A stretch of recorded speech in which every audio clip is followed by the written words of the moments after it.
Al-Quran diturunkan di Jazirah Arabia, di tanah yang tandus dan kering,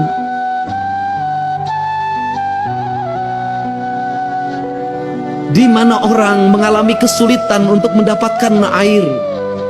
Kisah Nabi Ismail dengan Siti Hajar, bagaimana dia harus bolak-balik antar Safa dan Marwah untuk mendapatkan air. Begitu beratnya untuk mendapatkan air.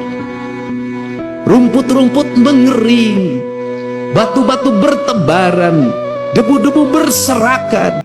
Di tempat-tempat di mana manusia mengalami kekeringan alam, lahirlah kekeringan hati, lahirlah kekejaman. Maka Allah menurunkan cahaya yang paling lembut hatimu, yang paling lembut hatimu. Siapa? Rasulullah SAW. Lembut. Karena kelembutan itulah Al-Quran diturunkan.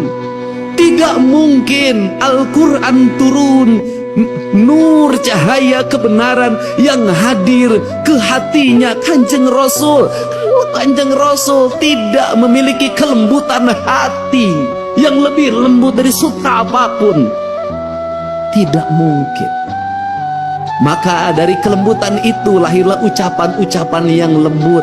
Dari ucapan-ucapan yang lembut itu lahirlah ucapan-ucapan yang indah. Dari ucapan-ucapan yang indah itu mempengaruhi pikiran manusia lewat telinganya, karena lahir gelombang elektromagnetik yang dipancarkan dalam kekuatan spiritualitas, di mana angin-angin yang keras, debu-debu yang bertebaran dikalahkan oleh gelombang Al-Quran yang mempengaruhi pikiran manusia. Maka Allah itu berbuat adil. Al-Quran diturunkan di tanah tandus itu. Tetapi Al-Quran yang dikirimkan di tanah tandus itu dibawa lewat pendekatan budaya, tanpa kekerasan, tanpa peperangan. Bercerita tentang kisah Ramayana, bercerita tentang kisah Mahabharata, bercerita tentang kisah Pandawa, ada dalam sosok Dharma Kusuma. Maka dicanangkanlah yang disebut dengan dua kalimat sabda. Dua kalimat sabda itu disebutnya layang zamus kalimus syada, yaitu yang diletakkan pada pikiran seorang pemimpin sebagai nilai ajaran. Nilai ajaran itu melahirkan Pandawa 5, yaitu Dharma Kusuma, Bima, Arjuna, Nakula, lan Sadewa. Lahirlah gerakan politik kebudayaan para wali, mengenalkan agama Islam lewat pendekatan kebudayaan. Lahir simbol-simbol silip, sindir, sindang, siloka, sasmita. Kenapa? Karena dia berhadapan dengan masyarakat Sunda, masyarakat Nusantara yang tidak terbiasa dengan bahasa kasar.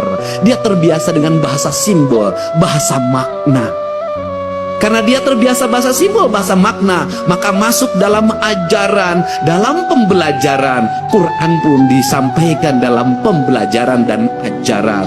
Kemudian rasa hormatnya ditinggikan. Quran diletakkan pada sebuah derajat yang sangat tinggi, diletakkan dalam lingkungan peradaban sederhana pedesaan. Lahirlah di kita.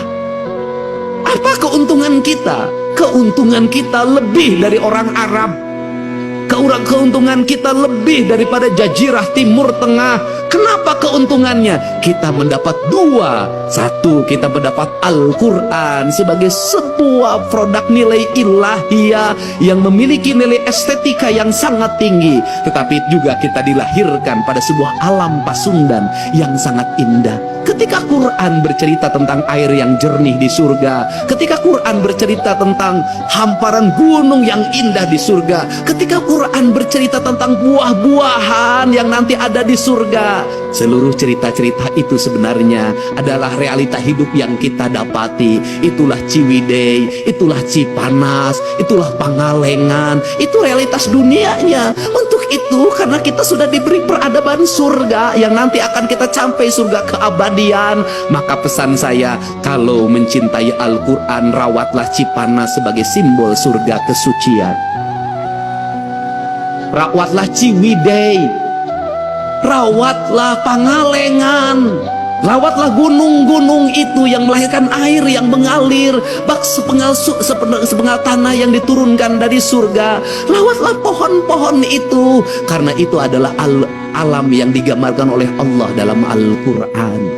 Jangan terbalik. Satu sisi kita sangat memaknai Al-Quran dan menghormati Al-Quran sebagai ayat yang tertulis, tapi di sisi lain tangan kita merusak alam, padahal itu adalah ayat yang tidak tertulis. Jadi saya tidak mau lagi dengar ke depan. Mudah-mudahan saya akan berusaha dengar Cipanas, berubah pikirannya menjadi jelek. Dengar Ciwidey, berubah pikirannya menjadi jelek. Dengar Pangalengan, berubahlah pikiran menjadi jelek. Saya ingin ketika mendengar itu, maka denyut nadi kita berkata, ya Allah, ku dapatkan surga di tanah Sunda. Suatu saat surga itu tetap akan terjaga sampai aku bertemu denganmu di alam surga keabadian.